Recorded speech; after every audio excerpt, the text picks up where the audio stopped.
Now Bortles again. It's caught right side. It turns. And he is going to lose yardage here. A loss of a yard, and it brings up fourth. Here's Brad Nortman now as he'll punt it away for the second time.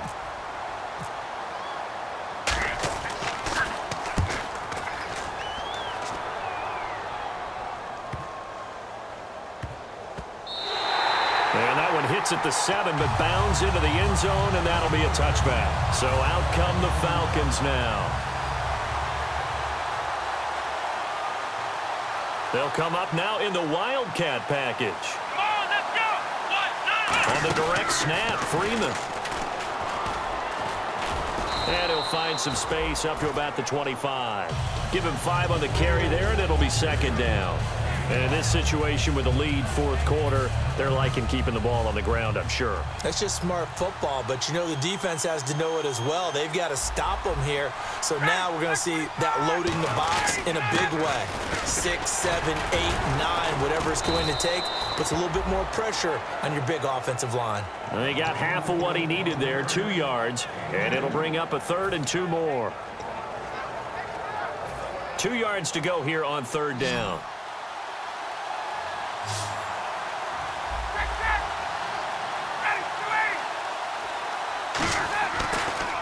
Ryan going to give to Freeman on the draw. And he is going to lose yardage here. He lost 2, and it brings up 4th. Here's Matt Bosher now as he'll kick it away for the second time.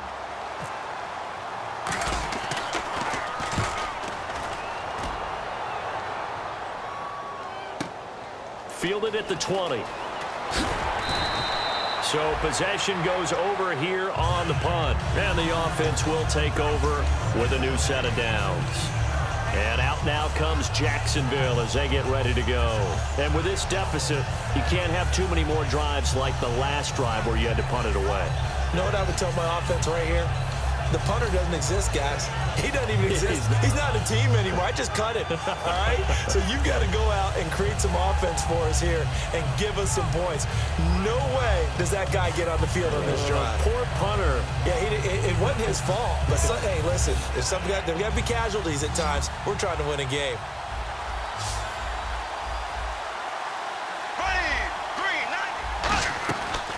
They'll run it now out of the gun. And he went backwards. He'll be down at the 30. It's a loss of 4 there, bringing up second down. When you're putting together a formula for winning defense, it's exactly what we're seeing in this game. Controlling the line of scrimmage, attacking, and changing everything so that now they're playing in the offense's backfield. They're playing an excellent game. And a long way to go for the offense here on second down.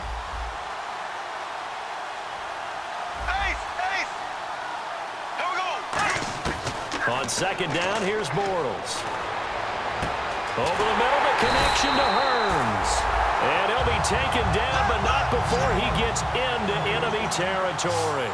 And they're going to speed things up here. Well, even after all those interceptions, he's not deterred, still confident to go deep at work there. I think all the old rules about playing that position still apply.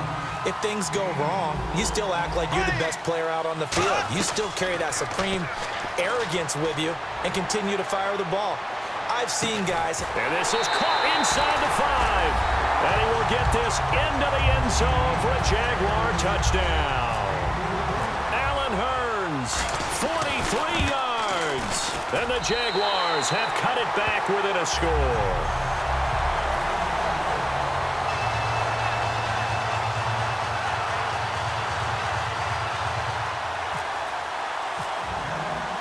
After the touchdown, here's Myers to boot it away.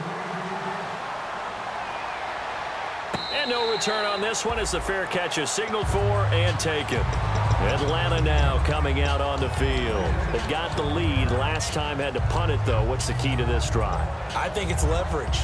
Big guys up front. You know the motivational speech on the sideline is, guys, give us an opportunity. Protect the passer, create space for our runners, and let's go ahead and get these guys. Low man wins. Let's go do it on this drive. We'll watch that leverage on this drive. And he's able to take this one up to the 35-yard line.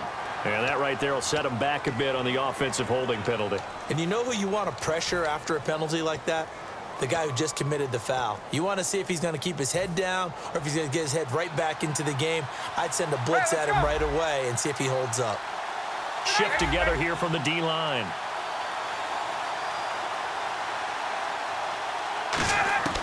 From the gun, it's Ryan. And Jones has it over the middle. And he's brought down after a good gain. And a nice gain of 21 yards. And a good quarterback facing zone coverage. If he has just a little bit of time to survey the scene, that's what's going to happen. No doubt about it. If there's no pressure, he's going to continue to pick them apart because he'll have all that time to find someone open downfield. You can only cover for so long. So maybe they want to go to a zone blitz scheme, get a little bit more pressure. Remember when Carolina did that against Denver? They lost the game ultimately. They dropped the defensive end out, and he ended up with an interception in that game in Super Bowl 50. Maybe some sort of scheme like that to try and get more pressure at the passer. This is Coleman, and he'll lose. And now the Jags defense deciding to call a timeout. It's just their first. They've got 2 more to use here in the final stages.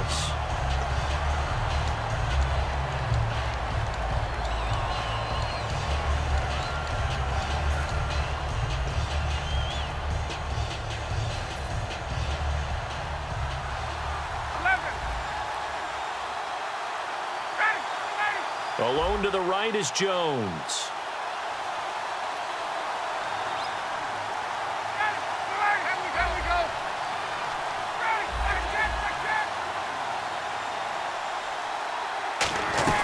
Back to the ground, this time with Freeman.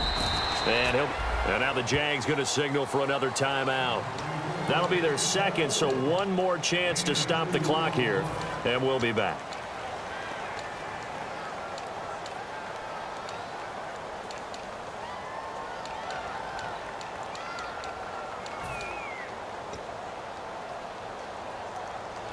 And the defense searches for one more stop here after the run on second down. So now a 3rd and 12 with an extra defender here in the secondary, a nickel look.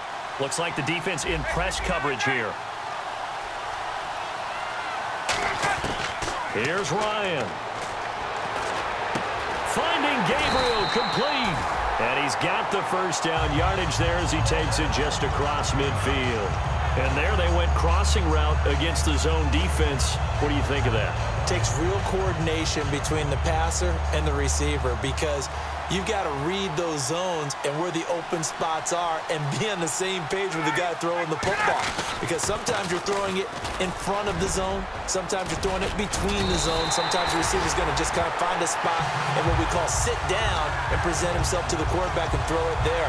It's a tough read, but when they're in sync, it's really effective.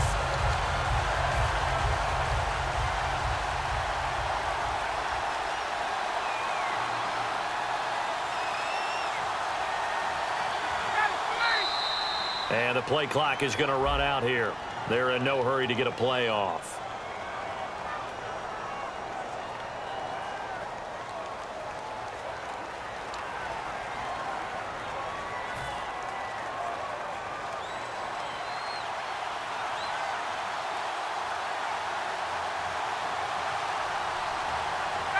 The Falcons in victory formation as they take a knee.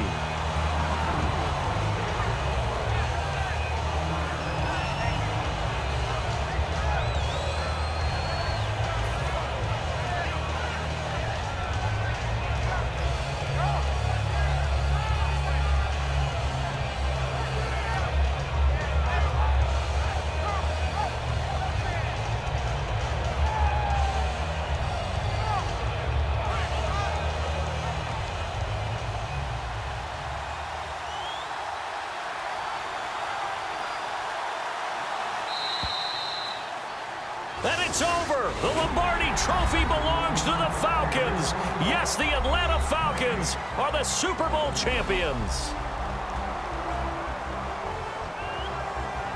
And when this moment comes, I think you look back at all the blood, sweat, and tears, the offseason, the workouts, training camp, week 1, 2, 3, all building up now to say you're a Super Bowl champion. It's worth it. It certainly is, and rarely Do we have a team that hoists the Lombardi Trophy that didn't have their share of bumps along the way, didn't have to face some adversity in the journey, and now they get to just enjoy it and revel in it. And all off season, they'll be signing their autographs with Super Bowl champion underneath it.